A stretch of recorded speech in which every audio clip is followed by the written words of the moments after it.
Astrology में जैसे आपने बताया कि एस्ट्रोलॉजर्स बहुत एक दूसरों को डरा देते हैं, ये दोष वो दोष, तो दोष क्या होता है, वो दोष क्यों होता है? और जैसे एक बहुत कॉमनली हमने दोष सुना है, काल सर्प दोष।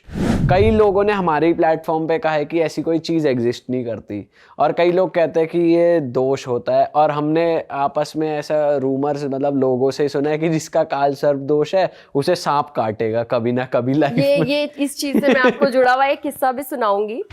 पहले मैं यही बोलती हूँ, देखो दोष भी होते हैं, योग भी होते हैं। हम ऐसे नहीं बोल सकते कि ये चीज़ होती नहीं है। अगेन बोलूंगी, इंडिया में कुछ भी चीज़ बोलते हैं ना फालतू की नहीं बनी है। जब भी आपको कोई एक ऐसा एस्ट्रोलॉजर डराता है कि आपकी कुंडली में ये दोष है, सिर्फ उनसे यही पूछना कि सर ये किन प्लैनेट्स की वजह से बना है मेरे दोष, ठीक है।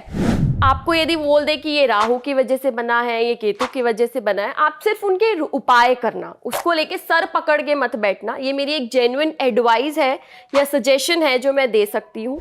देखो, आप टॉपिक पे आते हैं। पहले मैं आपको बताती हूँ काल सर्प दोष होता क्या है। काल सर्प दोष क्या होता है? जब भी हमारी कुंडली में राहु और केतु के एक तरफ या फिर राहु और केतु के बीच में सारे प्लेनेट आ जाते हैं, मतलब सारे प्लेनेट इकट्ठे होके बैठ जाते हैं, तो उसे हम बोल देते हैं काल सर्प दोष, ठीक है।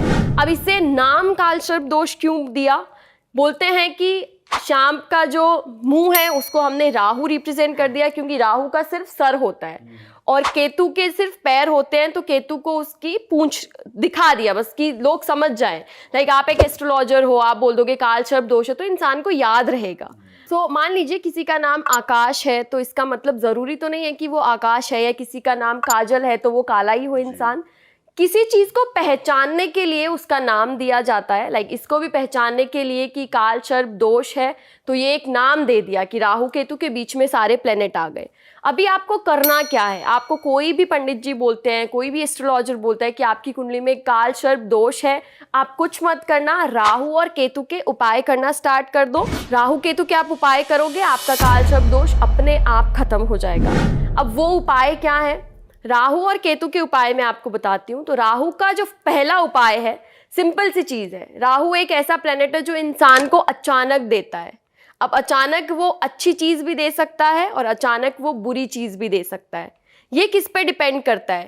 मान लीजिए अचानक आपने अच्छे कर्म किए हैं तो राहु आपको अचानक फायदा देगा, और आपने बुरे कर्म किए हैं तो राहु आपको अचानक नुकसान भी दे सकता है, ठीक है। आप अच्छे कर्म कीजिए, मतलब मान लो कोई भी इंसान दिखता है, अब कोई आपको गरीब दिखा, उसको 5-10 रुपए तो सब देते हैं, आप ट्राई कीजिए उसे 100 का नोट पकड़ाइए, तो उसको अचानक खुशी होगी, उससे आपका भी राहु बहुत बेटर हो रहा है, ठीक है।